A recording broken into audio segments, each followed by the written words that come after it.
You think that thing you call humility is carving you into a saint? You are wrong. It is simply marinating you for the wolves.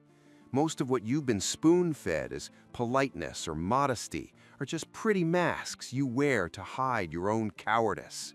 You speak softly not because you are humble, but because you are terrified of being heard. You avoid conflict not because you're a pacifist, but because you are harmless. Let me give you a dose of bitter truth right at the start. The world does not respect harmless people. The world chews them up and spits them out. 500 years ago, Niccolò Machiavelli wrote a sentence so dangerous it still sends shivers down the spines of the weak. He said, "A man who wishes to make a profession of goodness in everything must necessarily come to grief among so many who are not good." This video is not a motivational speech. I'm not here to tell you to believe in yourself. This is an autopsy. We are going to kill the weak, terrified, validation-seeking part of you. You are going to learn how to stop being a moral victim and start being a pragmatic king. If you are not ready to shatter the image of the good boy or the good girl in your mind, close this video now. What you are about to hear might cost you your sleep. But if you are still here, it means you are hungry for power. Let's start with the biggest lie you were ever told. If you are nice to everyone, everyone will be nice to you. This is not just a lie, it is a suicide note. Let's paint a picture. Imagine two people in a cutthroat corporate environment. First, meet Alan. Alan always smiles. Alan apologizes, even when he isn't at fault. Alan takes on everyone else's extra work because he wants to be a team player. In his own head, Alan thinks, "I am such a noble, sacrificial person." But what are the others thinking? His colleagues call him a pushover, and his boss calls him a stepping stone. Now meet Victor. Victor isn't rude, but he isn't nice. He is polite, but cold. When someone tries to dump extra work on him, Victor looks them dead in the eye, holds the silence for 3 seconds, and says calmly, "That doesn't align with my priorities right now." Victor doesn't give away fake smiles. When he walks into a room, the atmosphere shifts. Alan wants to be liked. Victor demands to be respected. How does the story end? Alan burns out, gets depressed, and when the promotion goes to Victor, Alan cries in the corner, saying, "The world is so unfair." No, Alan, the world isn't unfair. The world simply responds to power, not to need. Your problem is that you are caught in the trap of moral vanity. The psychological root of this behavior isn't morality, it is fear. Carl Jung believed that many of our so-called virtues are actually just our incapacities disguised. You think you are patient? No, you're just afraid to show your anger. You think you are content? No, you are just too scared to take a risk and fail. Machiavelli teaches us that true virtue, what he called virtù, has nothing to do with church morality. Virtù is the ability to bend reality to your will. Dangerous confidence comes from understanding that you shouldn't always be good. You must possess the capacity to be bad, but choose to control it. A rabbit can never claim to be virtuous because it cannot do harm. Its harmlessness is just incompetence. But a lion that keeps its claws sheathed, that is virtue. Because it can kill, but it chooses not to. Until you grow teeth and claws, your kindness is worthless. The first step to Machiavellian confidence is this: stop trying to be a saint. Stop trying to please everyone. That excessive goodness is just a shield you use to hide from judgment. Throw it away. Accept that you have a dark shadow, because that shadow is exactly where your power lives. Now that you understand you cannot be the good boy or good girl of the story, you need to develop skin as thick as a rhino's hide. The second law is the law of disdain for pain. Have you ever seen someone crumble under a tiny criticism, a sideways glance, or a negative comment online? They start defending themselves, over-explaining, or worse, counterattacking with nervous energy. Do you know what that signals? It signals that other people's opinions are their masters and they are slaves to judgment. Let me sketch a real-world scenario for you. Imagine you are in a high-stakes meeting.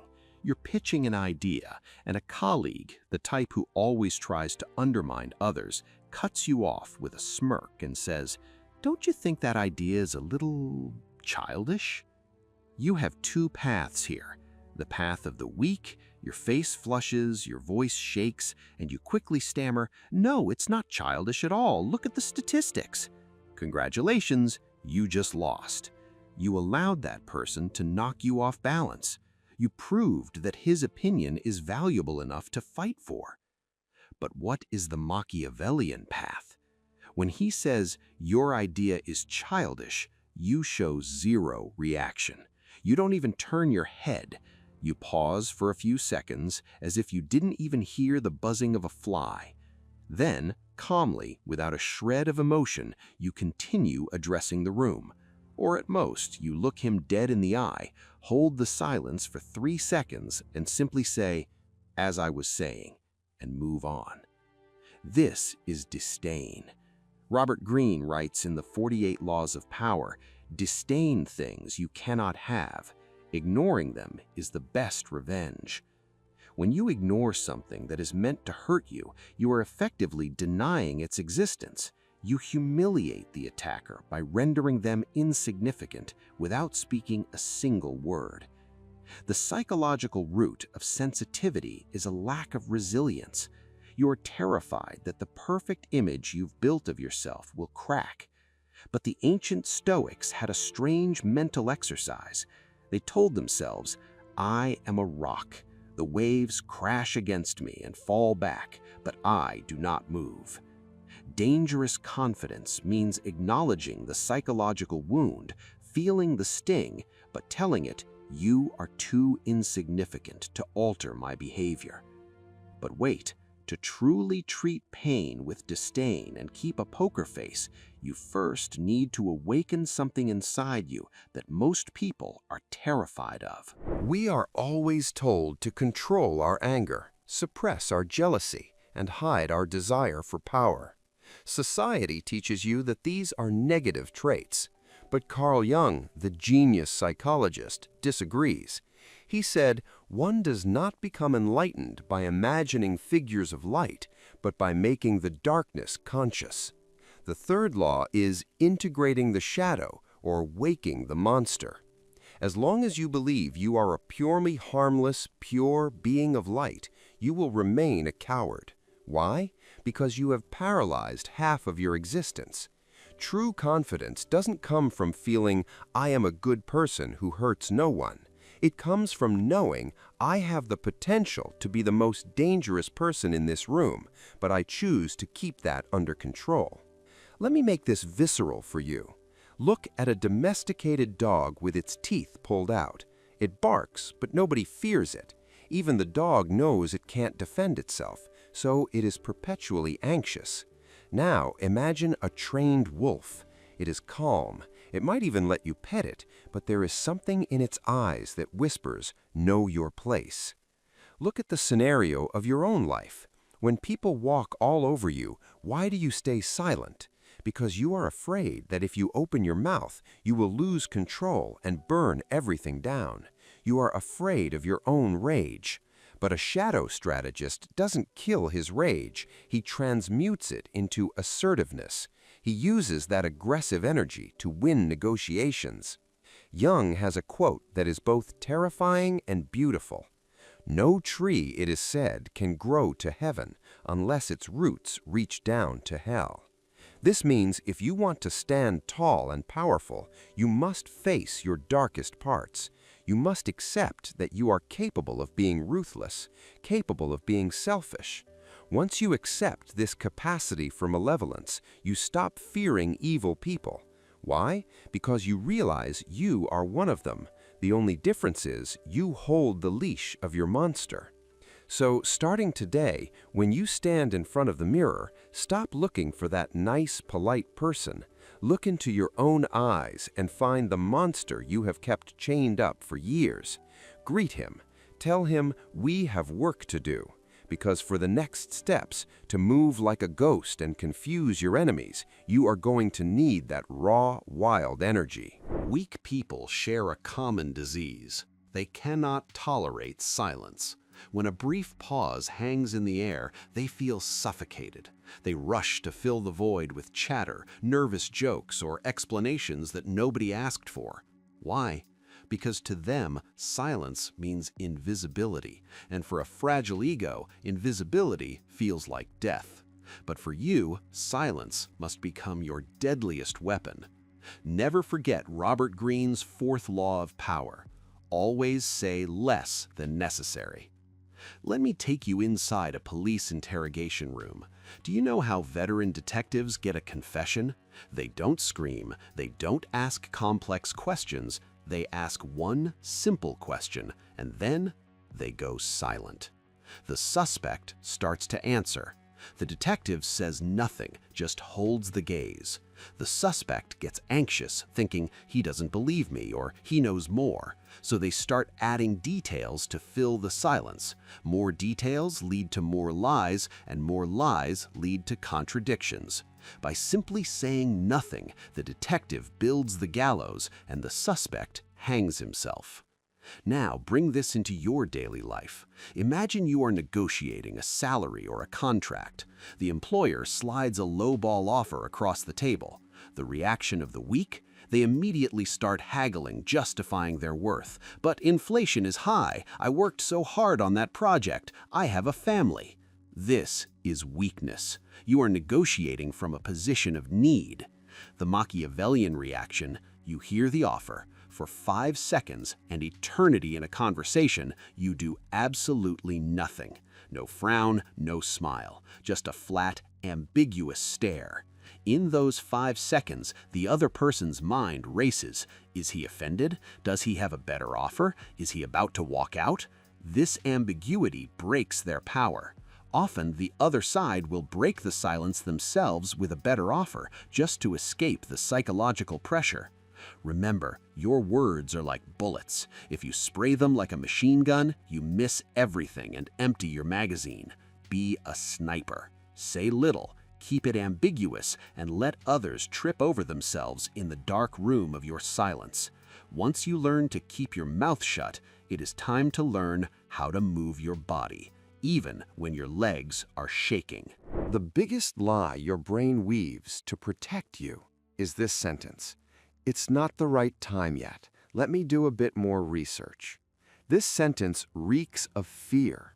The polite name for it is perfectionism, but its real name is fancy cowardice. You think that by reading 10 more books, watching 5 more courses, or writing a 100-page business plan, your fear will vanish and you will finally be ready? No, you're just buying time to avoid colliding with reality. Let me give you a war scenario. Imagine 2 commanders.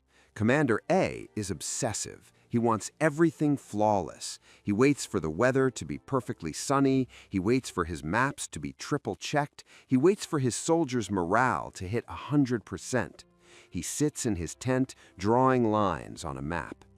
Commander B, the Machiavellian commander, knows that war is chaos. He knows that no plan survives first contact with the enemy. So what does he do? He attacks with 60% readiness. The result? Commander A is still drawing his perfect map when he realizes his tent is on fire. Commander B has already ambushed him. Why? Because speed and audacity always crush obsessive precision. Dangerous confidence is the result of action, not the prerequisite for it. You jump off the cliff and you grow wings on the way down. If you're waiting for the feeling of fear to disappear before you start, you will rot in the waiting room of life. Look at the modern world. You have that one friend who's been talking about starting a YouTube channel or a business for 3 years. He's still researching the best camera or the perfect niche. Then there's that other guy who started with a cracked phone screen and zero plan, and now he has 100,000 followers. The trap of perfect readiness is a form of analysis paralysis. Confidence doesn't come out of books. It comes out of the scars you get in the arena. So the rule is fire, then aim. Motion kills fear. Stagnation feeds it. But hold on. Even if you learn to stay silent, and even if you learn to act fast, there's still an invisible chain that can keep you grounded. A chain tied to your emotions, where the other end is held by everyone else around you. Have you ever felt that your happiness, or even your sense of worth, is being held hostage by someone else's mood? If they smile, you are fine. If they are cold, you are devastated. This is slavery. The sixth trap is emotional dependency, and it is the single biggest Achilles heel for anyone seeking power. Machiavelli wrote a ruthless sentence that you should carve into your wall. He said, "It is better to be feared than loved if you cannot be both. For love is preserved by the link of obligation, which is broken at every opportunity for their advantage. But fear preserves you by a dread of punishment which never fails." Don't panic. I am not telling you to become a terrifying dictator. The point here is a profound psychological principle. When you try too hard to be loved, you hand over all your power to the mob. They decide when to validate you and when to starve you. But when you are independent and unpredictable, they develop a fear mixed with respect, the fear of losing you. Let's look at a concrete example in relationships. Imagine two people whose partner threatens to leave.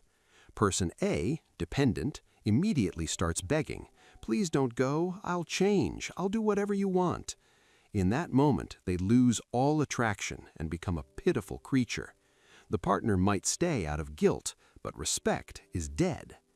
Person B, the emotional strategist, they have no dependency. When they hear the partner wants to leave, they remain composed. They might feel pain, but their identity doesn't shatter. They look up and say, "Okay, if you think that is the right decision, I won't stop you," and they open the door. Do you know what happens? 90% of the time, the person who wanted to leave is paralyzed. Why? Because they see that person B is a self-sufficient island. They realize this person does not need to beg for affection. True power is the ability to walk away from the table. In any relationship, business or personal, the person with the most power is the one who can stand up and leave without hesitation. As long as the other side knows you need them, you are a pawn. The day they realize you are a king without them, the real game begins. But to behave this way, you must quit another toxic habit that makes you look small and pathetic. How many times have you wanted to tell someone no, but followed it up with a stream of excuses and lies?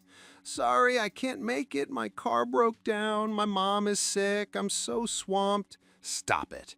This isn't politeness. It is a confession of weakness. The seventh law is the art of unapologetic refusal. Every time you follow a no with an explanation, you are subconsciously sending a message. "I do not have the right to refuse you unless I have a valid excuse, so please validate my excuse so I don't feel guilty." Let's analyze a workplace scenario. Your boss walks in and tries to dump a task on you that isn't your job. The weak state, "I'm so sorry, sir. I really would love to help, but right now I'm on Project X and my schedule is tight, and if I take this, that will be late." A smart boss knows exactly what to do here. He solves your excuses. He says, "No problem. Push Project X to tomorrow. This is priority." You are checkmated. You gave him the leverage. The Machiavellian state, sovereign authority. You hear the request, you stand tall and say, "No, I cannot take that on right now," or simply, "That doesn't fit into my schedule." Full stop. No because, no buts, no fairy tales about your sick cat. When you don't explain, you create a vacuum. The other person cannot haggle with you because you gave them nothing to grab onto. Kings never explain their decrees to their subjects. Explanations lower your status. This is hard at first. You will feel rude. But let me tell you a psychological secret. People might not like hearing no, but they respect someone who says it firmly 100 times more than someone who tries to wiggle out of it with fear and stuttering. No is a complete sentence. It does not require subtitles. When you learn to shut your mouth and offer no extra data, your mind quiets down. But there is still a massive problem. Your mind might be quiet, but your eyes are still denying the harsh truths of the world, looking for utopia. It is time to learn how to stare at the ugliest realities and extract diamonds from them. Weak people live in a world that does not exist, the world of should. He shouldn't have treated me like that. The economy should be better. My boss should appreciate my hard work. The word should is the most toxic word in your vocabulary. When you constantly talk about how the world ought to be, you are fighting reality. And guess what? Reality always wins, and you always get crushed. Let's look at a bitter scenario. Imagine two people get fired on the same day with zero warning. Person A, the victim, goes home in shock.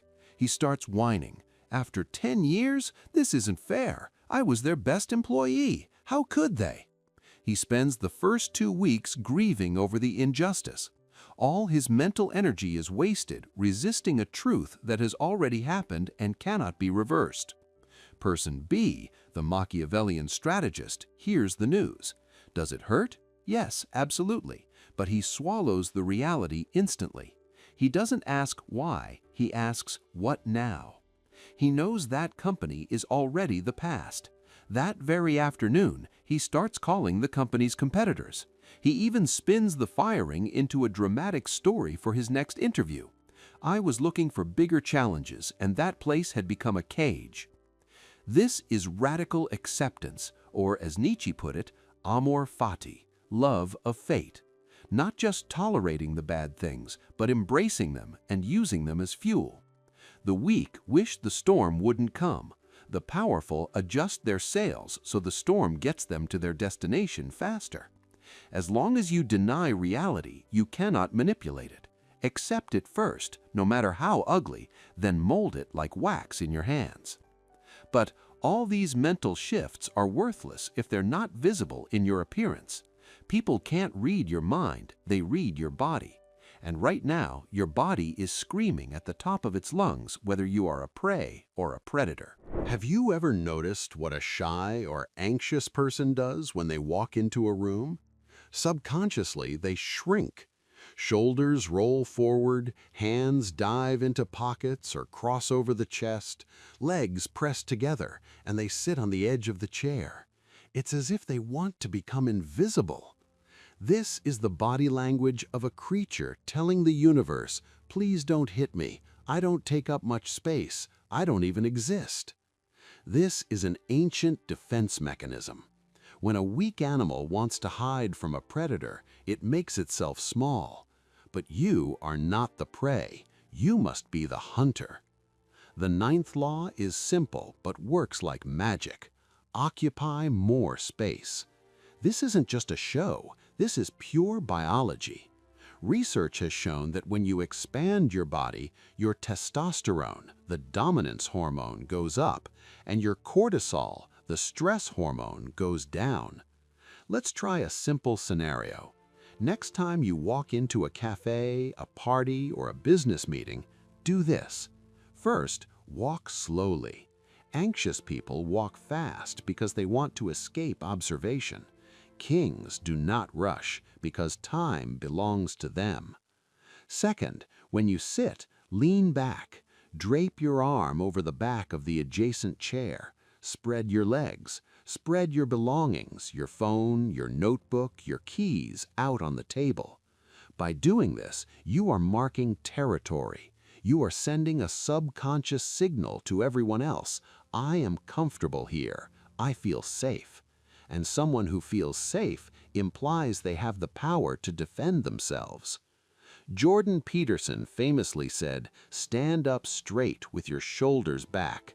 This isn't just about posture, it's about exposing your chest, your most vulnerable area, to the world, and saying, "I am not afraid of taking a hit." You fake the power first, and then your brain believes you are powerful. When the body changes, the mind has no choice but to follow. Now you are armed with 9 lethal weapons. We started with your mind, woke up your dark shadow, and ended with your physical presence. But all of this remains incomplete without an epic ending. It is time to put the crown on your head and sign your own royal decree. Have you reached the end? No, do not be mistaken. You have only just reached the starting line. Everything we have discussed so far, from killing fake humility to waking up the monster, these are just tools. But here's the problem. Your mind is treacherous. Tomorrow morning, when you wake up, the world will try to pull you back into being that nice, scared little person, unless you have your war map right in front of your eyes. The final truth is this: no one is coming to place the crown on your head. Let me burn a final image into your brain. Imagine you are standing in a massive, dark hall. In the center sits an empty throne. You have spent your entire life standing at the door, waiting for a savior, a mentor, or a parent to come take your hand, guide you, give you permission, and say, "Go ahead, now it is your turn to rule." That savior is never coming, because that throne has no assigned owner. It belongs to the one who dares to walk forward and sit on it, even while the crowd screams, "You have no right."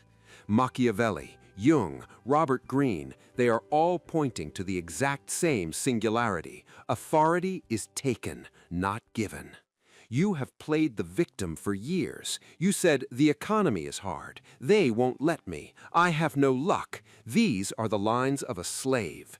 Tear up that script right now. Confidence isn't a feeling you wake up with. It is a suicidal decision. The decision that I would rather fail on my own path than succeed on someone else's. This path has a cost. You will lose people. Your friends might say, "You've changed. You've become arrogant." When you hear that, smile. It means your strategy is working. They sense your frequency shifting, and because they can't reach you anymore, they try to drag you down with labels. Do not fear. Let them go. The empty space they leave will be filled by stronger allies. Now, because I know memory is weak and the world is loud, I have condensed this entire strategy, all 9 lethal laws, into a Machiavellian blueprint, a mind map. I've put the link in the description below. Go there, download it, print it out, or set it as your wallpaper.